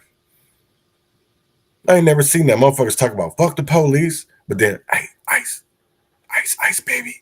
There's some motherfuckers over here. Yeah. Niggas ain't even getting paid and turning into snitch ass bitches. Niggas snitching ain't even getting paid. Niggas out here snitching. And I get it. I get it. You know what I'm saying? I get it. I ain't saying nothing wrong with it. But then you can't be mad when y'all sit here and look at parking lots of these corporations and these companies and you see it's half empty. You got to understand why. You know, I was asked over the weekend, you know, so ICE can just come into schools like that? Why would you bring? Because they're being lied to that they're going to be protected. They're going to be protected. But what about the kids that are already missing that we're not protecting, that we're not preventing these things from happening to? Nothing. They're not even in the conversation because y'all worried about some motherfucking kids. Yeah, there will be lots of job openings. You're right about that, Robert. There definitely will be job openings. Right? We're on this is the one thing that I will never understand, right? Especially when it comes to Minnesota, because I think Morstein, Action for Liberty, posted about this just yesterday. Was they didn't understand that? Oh no, it was Dustin. That's who it was. It was Dustin. He didn't understand that there was a fire at that chicken coop up north. I forget the name of what it's called. But he didn't live far. He don't live far from it. And it tripped me out. I was like, damn, niggas don't even know where they live. They don't even be knowing. But unless it's you want to be involved in it, you really don't know that shit. You really don't give a fuck. Because it's not hitting your home. It's not hitting your house. So why would you care? You know what I'm saying? Of like, it doesn't hit your home. So why would you care?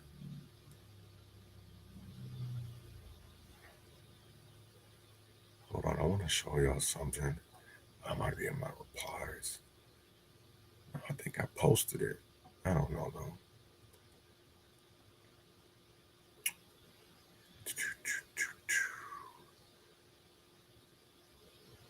Yeah, this whole sad ass shit. This nigga going to Costco.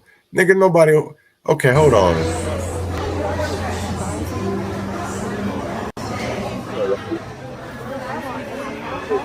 You know, you buying something?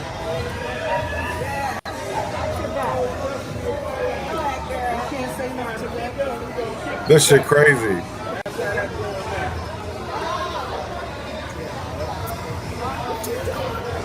I see phones out. I don't see memberships.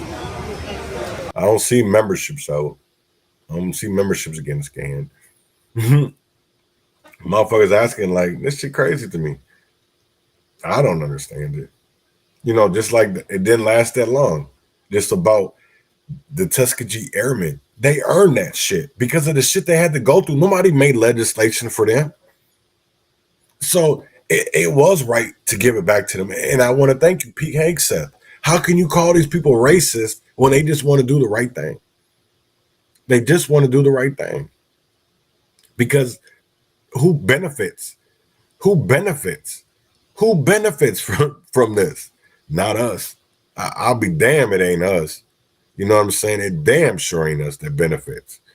And that's what's crazy. But people are all right with that. And it's like, yeah, we're okay with being tokens, we're getting crumbs with. And it's like, come on, man, we're better than this. We're better as people. We're better than what a lot of motherfuckers want to believe that we deserve it. You know what I'm saying? They want us to think that we deserve it and we don't. Especially with these motherfuckers that just come over here, right? Because we have to jump through hoops. But all the things that we have to jump through are because of people like them. That's what's crazy. And I will never understand it. Never. I don't know where it is. This one tripped me out. This shit, wow. Because yeah, Allah loves equality. I don't know about maybe loves equality, but I don't know about no LGBTQ ass motherfuckers. Like, come on, man. Let's be honest. They make laws over there where y'all niggas ain't going over there to fight. You know what I'm saying? Oh yeah, Prairie Farms, right? Prairie Farms is what it was called. But it was crazy. But like even just like Dustin, I don't even understand how this wasn't in the news more. Let's see. Yeah. I don't know whose eyes those are. Maybe Myron Gaines or something. I don't know.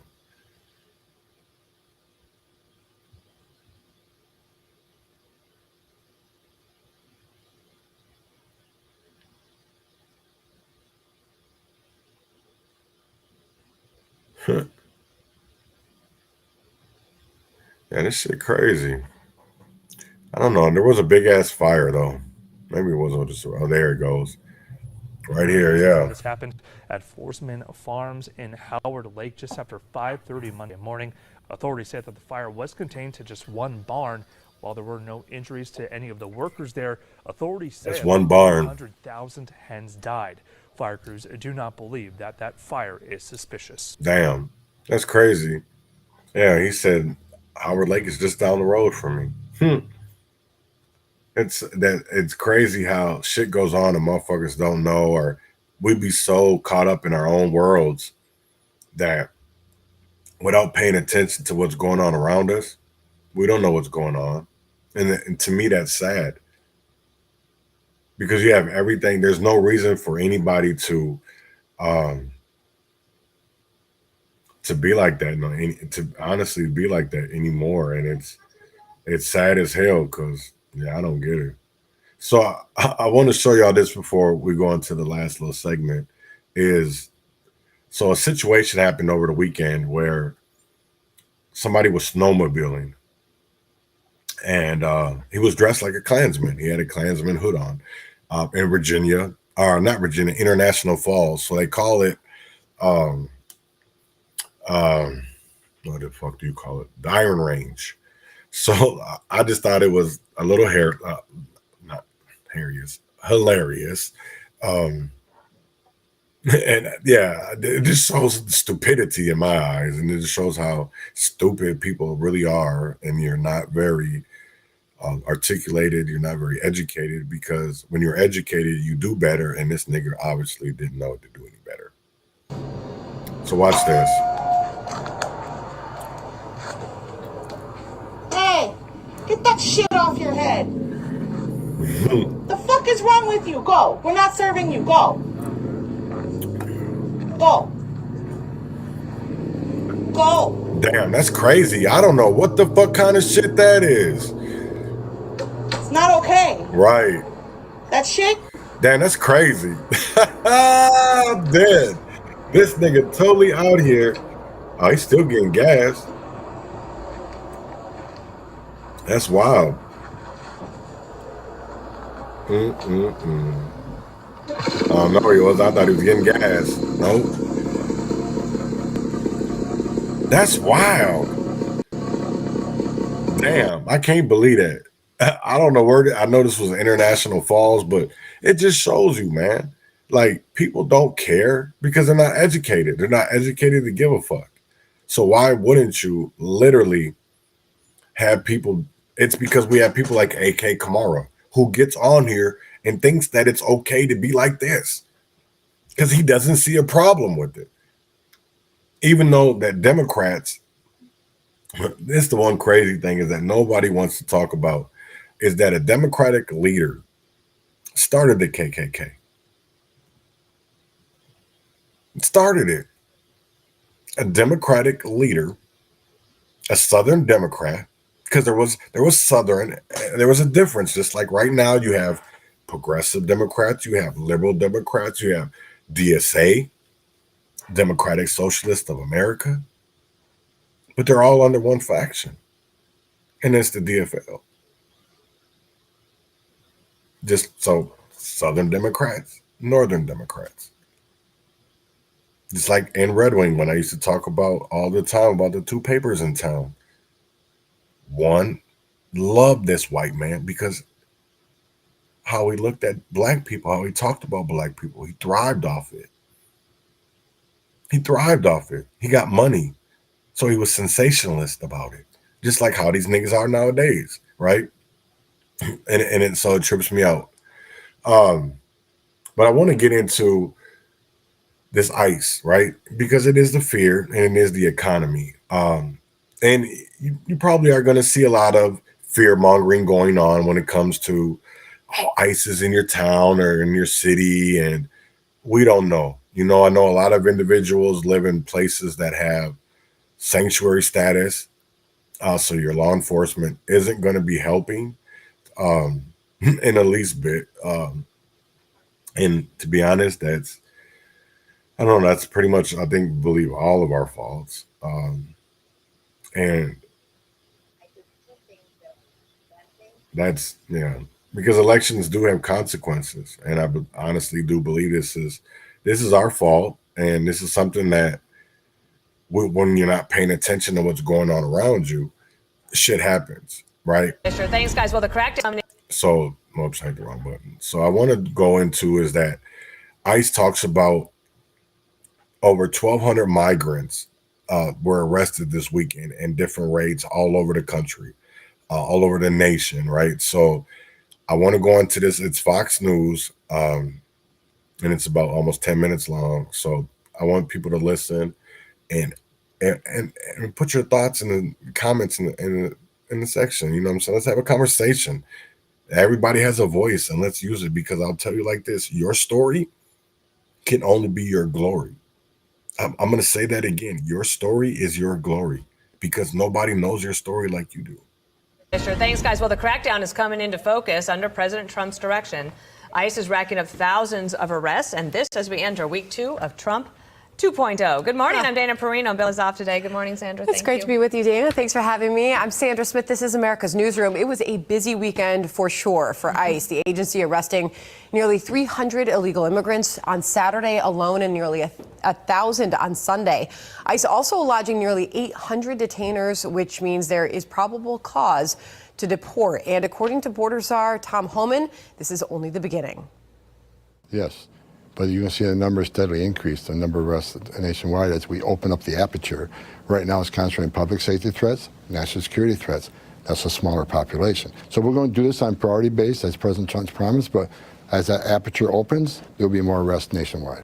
And we are getting a look at how these deportations are being carried out. You can see agents loading criminal migrants onto a military plane there, the flight bound for their country of origin. One South American leader tried to turn away those flights, but he quickly reversed that policy after a fierce response from President Trump. We have more on that as we go to Peter DUC. He's live at the White House for us.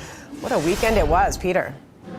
And Sandra, this weekend, for a few hours at least, the Colombian president was really dug in against President Trump, and he was explaining in public why Colombia was not going to accept 2 U.S. military planes full of Colombians who had entered the United States illegally. The president said at one point, the U.S. cannot treat Colombian migrants as criminals. I deny the entry of American planes carrying Colombian migrants into our territory. The United States must establish a protocol for the dignified treatment of migrants before we receive them. But then came a 25% tariff threat that would rise to 50% after a week, and suddenly 180 degrees different. Part of the news statement said this: the president provides a presidential plane for the dignified return of his fellow citizens and will lead efforts at the Extraordinary Assembly of CELAC. Caroline Leavitt, the new press secretary, said in part the fully drafted IEEPA tariffs and sanctions will be held in reserve and not signed unless Colombia fails to honor this agreement. The visa sanctions issued by the State Department and enhanced inspections from Customs and Border Protection will remain in effect until the first plane load of Colombian deportees is successfully returned. The new president wants to deport people back to their countries of origin. These tariff threats are a way to try to keep that process moving, and that's not going to stop. You if you have a person who is convicted of a violent crime, whether they're an illegal immigrant or a non-illegal immigrant, you have to go and get that person to protect the public safety. That's not unique to immigration. President Trump wakes up at Trump Doral in Miami today. Later on, a couple hours from now, he is going to huddle with House Republicans there to try to figure out. It's called ninja transfers, and today we're going to be putting the transfers to work. These things are. Damn. Hold on. Here we go. Coming right back at. They can and cannot stuff into this, what they call a big, beautiful spending bill. Sandra. No slowing down in sight. Peter DUC live at the White House for us. Peter, thank you. Dana? Let's bring in former acting ICE Director Jonathan Fahey. Want to show everybody the cover of the New York Post this morning. New tariff in town, which, of course, they're 100 for 100 when it comes to great headlines. But that was quite an amazing thing yesterday to have the Colombian president try to defy President Trump and then basically cave so badly that he was offering his own plane. Damn. Yeah, it was pretty amazing. It just really shows we have new leadership in town. And I think these countries are going to realize they're going to break out into two categories. One is going to be countries that cooperate, and the other one is going to be countries that wish they did, because he's going to make it so painful for them that it's not going to be worth it for them. So hopefully most of them will fall in the former category and cooperate, because it's not worth it for them, and there's no reason for them not to be taking their citizens back. But it really just shows a stark contrast between the new leadership and the previous leadership, which seemed to view weakness as somehow virtuous for America and always putting America last. These are people in most cases that are criminals that need to be removed from our country, and these countries should accept them back, and I think they're going to. And this was a great day for the Trump administration as far as not only for these particular migrants, but overall deterrence for people that will be coming in, and those that are here, they're going to want to fight any sort of deportation efforts. And the Colombian president might just serve as an example to others, right? So not taking your people back, it's not going to be an option. So that, I think, sets the stage. I just want to show you here. I'm not going to read them all out to everybody, but look on your screen, because these are the number of arrests and actions that have been taken in terms of this action in just week one. And it's quite extraordinary how many people are actually out there and who they can find. Based on your experience, how were they able to do this so quickly? Did they already know where these people were that they wanted to go and get them? Yes, and this really also just shows what the Biden administration hasn't been doing, because a lot of these people are sitting in local jails. So the people they say lodge detainers on, those are people in jail that the previous administration just didn't even bother to lodge detainers on. And a lot of these other people, they know exactly where they are, and they have known that. That's the only reason they were able to get them. But I think a lot of the things this administration is doing, one of the things Stephen Miller talked about, I think on Friday on Fox, was about how they're creating task forces with local law enforcement and all the federal agencies to go after the illegal migrants and criminals. And this is really more than a force multiplier, because this is something the federal government routinely does with drug traffickers, gangs, human traffickers. And you get the experience of the local law enforcement in terms of locating people with the federal expertise of federal law enforcement. So it really is the numbers are going to skyrocket from these numbers, which are already at about 1,000 a day. The administration taking some heat for how they are being described as going after folks. Watch Martha Raddatz and Tom Homan this weekend. How many MS-13 members are the age of 14 to 17? Many of them. So look, if it's a national security threat, public safety threat, and what you need to understand is a case by case. Name another agency, another law enforcement agency that has those type of requirements, that they can't walk into a school or a doctor's office or on a medical campus. No other agencies have those standards. ICE officers should have discretion to decide if a national security threat or a public safety threat is in one of these facilities, then there should be an option for them to make the arrest. So, but to keep all of this going, it requires funds in order to make it happen. Watch Senator Graham this weekend. They're going to deport people who are part of gangs that are criminals. There's 1.4 million who've had their case fully adjudicated, and they're still here.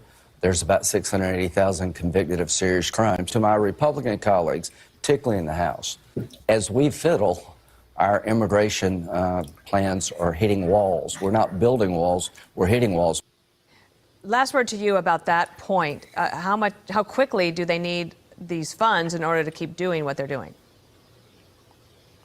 Well, I think they're going to need funds right away, but at least the most important thing that they're doing right now is by showing this show of force and show of strength, they're deterring new people from coming in. So at least we're stopping the flow, but money is necessary. But keep in mind, it cost $150 billion tax dollars for illegal immigrants to care for them with all their services just last year. So ultimately, whatever we spend, we're probably going to be netting on the other end of it over time. Right. That's a great point. Jonathan, thanks for being here. I'm sure we'll see you again. Thank you. Yeah, that was a very good point, because we're going to end up paying on both sides of it. And I'm okay with that, because we've already suffered a bunch. Our communities have already suffered for the fact that we focused on immigration and we haven't focused on policies, legislation, and bettering our communities. It's all been about bettering this American dream. And it's something that us as Americans will never achieve. And we need to see that. We need to honestly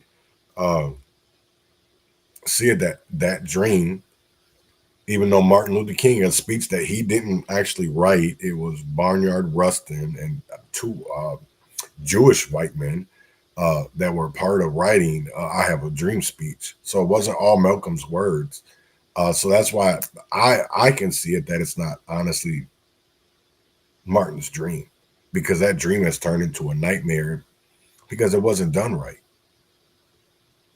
In my eyes, no, it wasn't done right. We're not seen equally. And I believe a lot of people, Martin wanted to do civil rights, but also he wanted to do economic justice, because there was so much going on generational for decades, that the only way you could overcome this was economic justice. And they've tried to do it with settlements, with payouts of police brutality, of niggas getting killed, people dying. But that's not the way that it goes. How do you get that if people are dying and they're still doing it? They're still doing it, right? Oh yeah, and in Minnesota, it is state money too being spent on them. Oh yeah, I said people in Goodhue, ask your state rep. Have your state rep ask their county boards how much they're paying for immigrants. Goodhue County, I know that there is immigrants staying in hotels in Red Wing, Cannon Falls, and Zumbrota. So are those taxpayer dollars going to those hotels? Because it's crazy of how you have people out running the streets that are American and homeless, but yet people who don't belong here, who don't, that we started shit in their country to make them come over here. Y'all can call me whatever, phobic, whatever the fuck you want to call me. I don't care. It's just an opinion to me. I know what I am. I'm an American first. And if you call me, doesn't mean that I'm racist. It means that I'm American first. Why should I have to see others suffer that are just like me, that are American, and while foreigners prosper?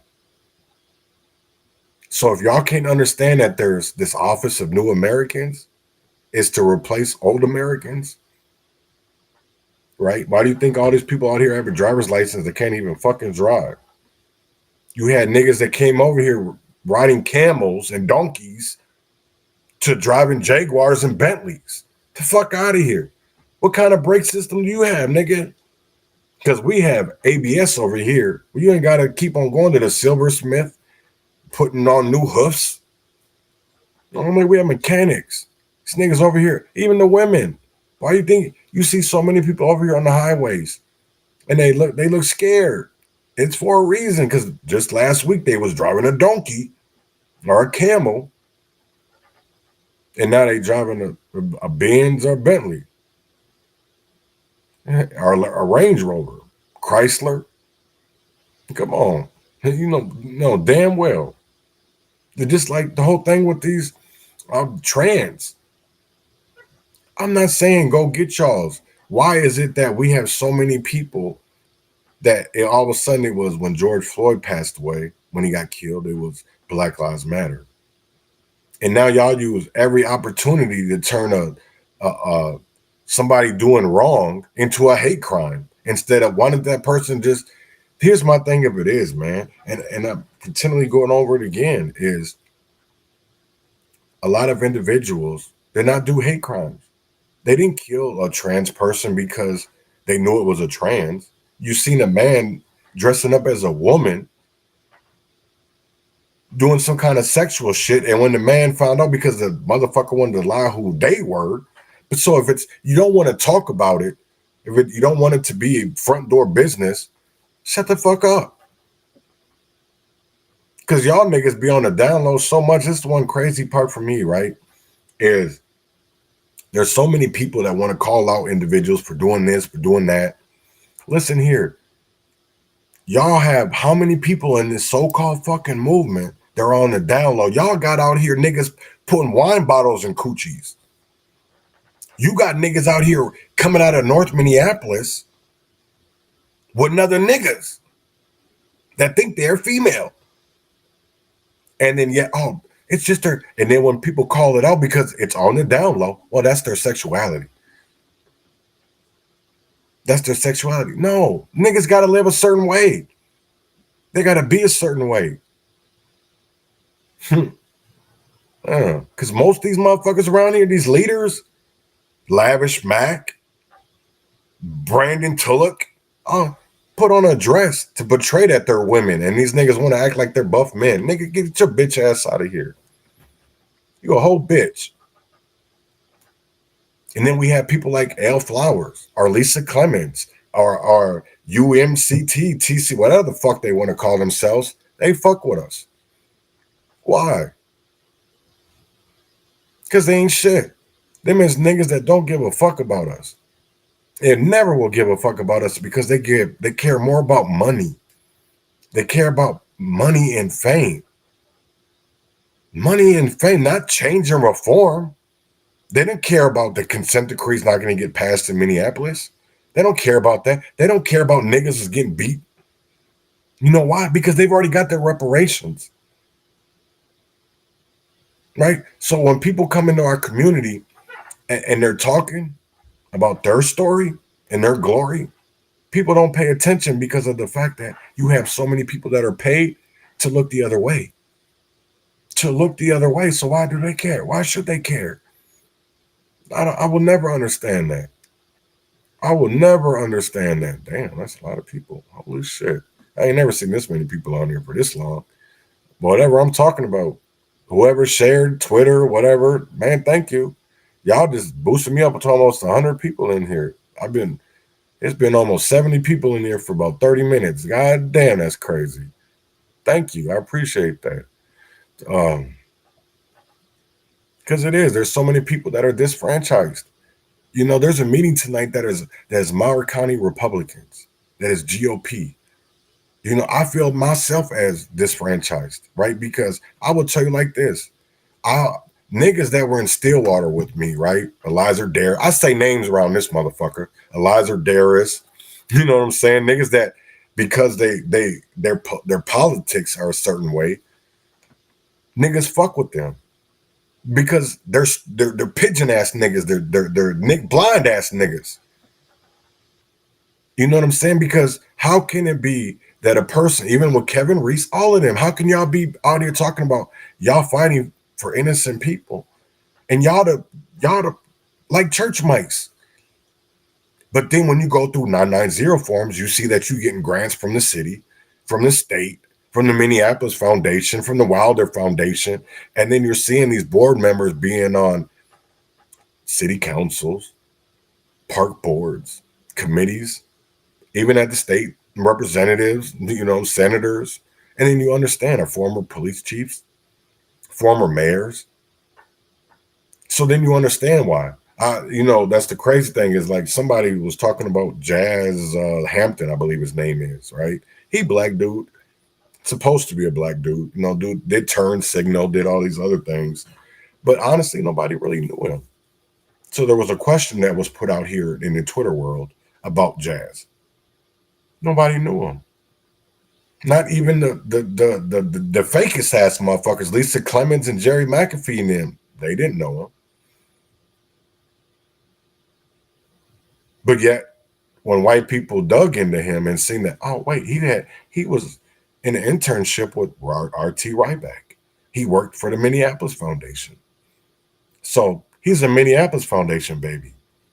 So then when you look through Rob Levine's, all his shit up there, and then you look through Josh Martin or Wedge Live, and you see all these connections, even with Latricia Vitale. You see why North Minneapolis is the way that it is, and why it's gentrified, or why it's a community that nobody, the Minnesota Teacher of the Year taught over North Minneapolis, Harvest Seeds, right there on Osa Memorial.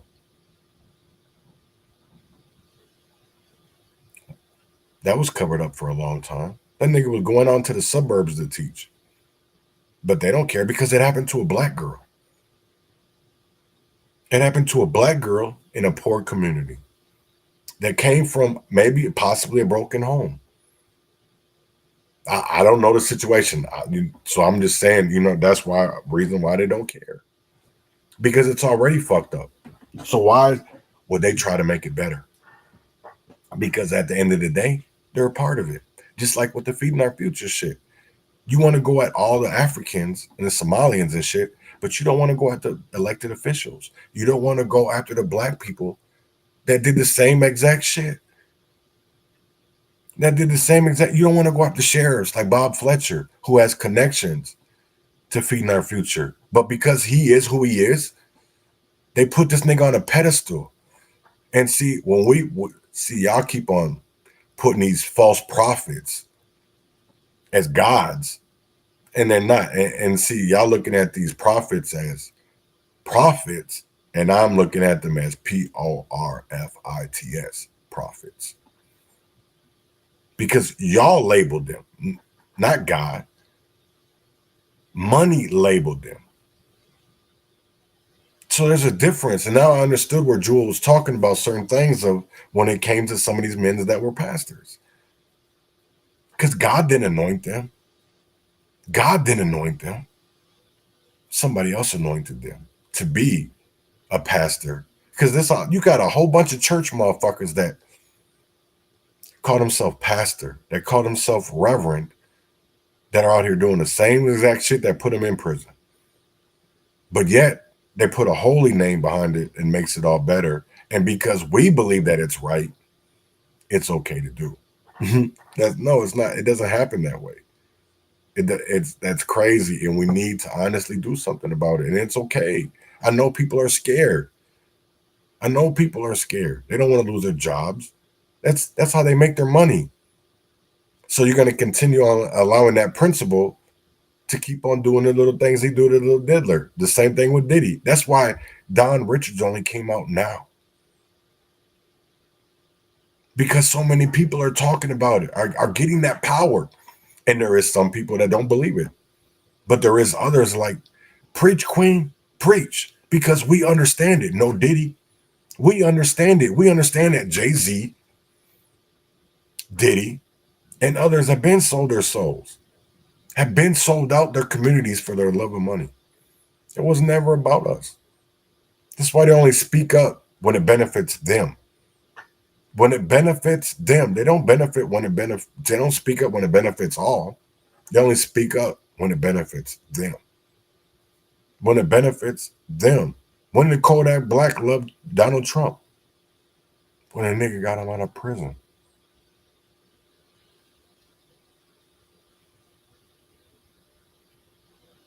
Snoop talking good about him now. Nelly talking good about him now. Soulja Boy talking good about him now. Because some of the niggas that was calling this motherfucker out years ago, they're talking different now because this nigga paid them.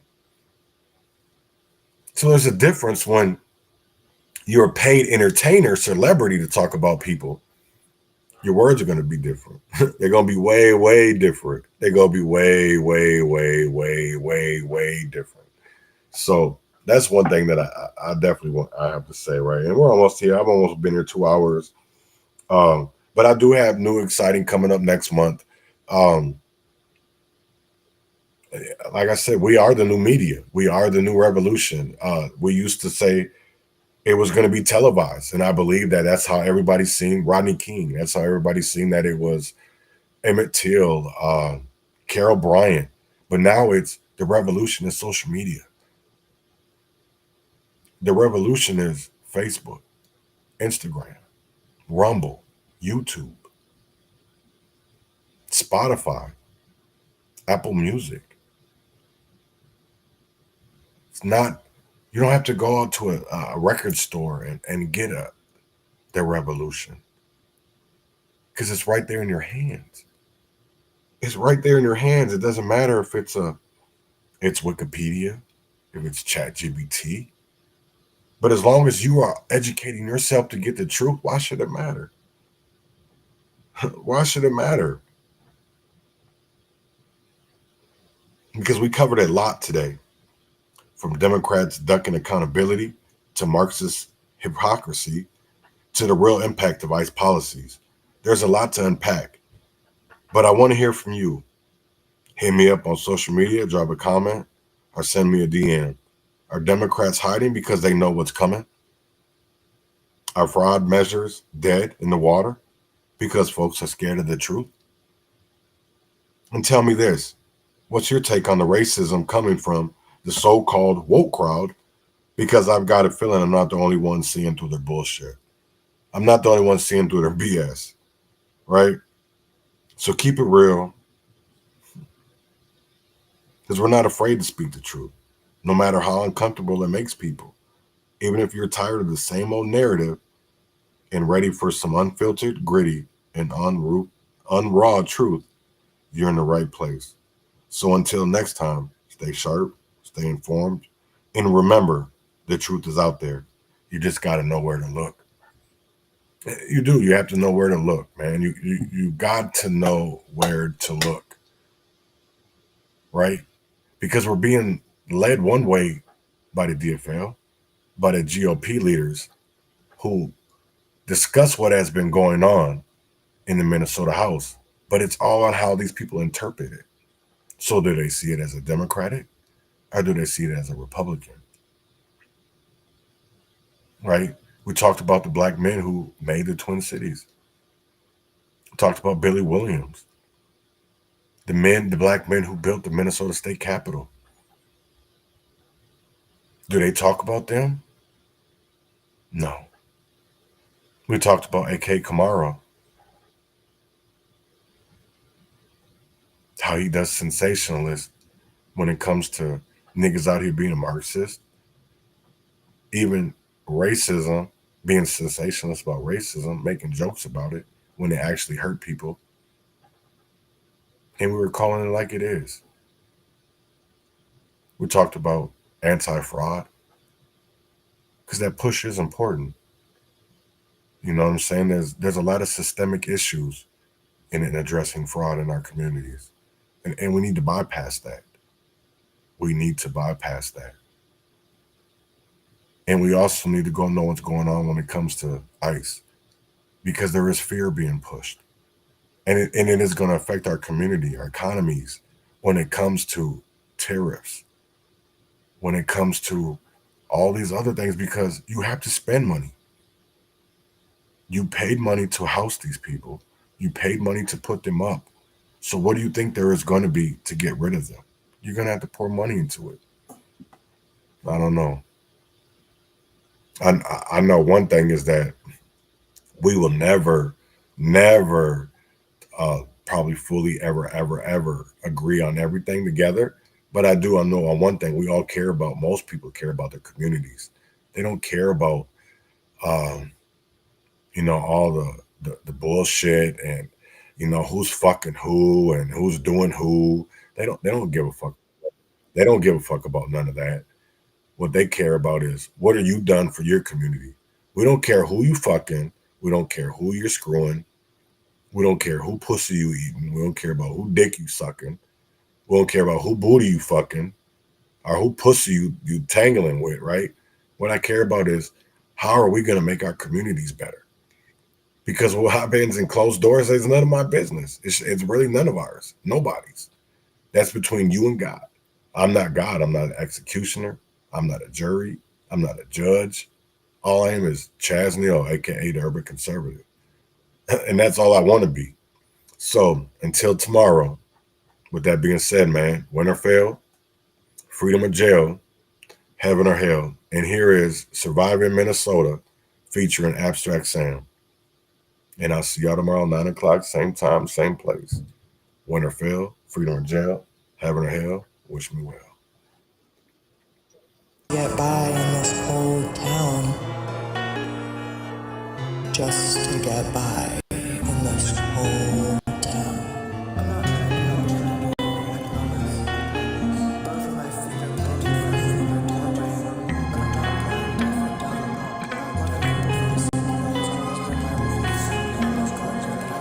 Just to get by in this cold town, just to get.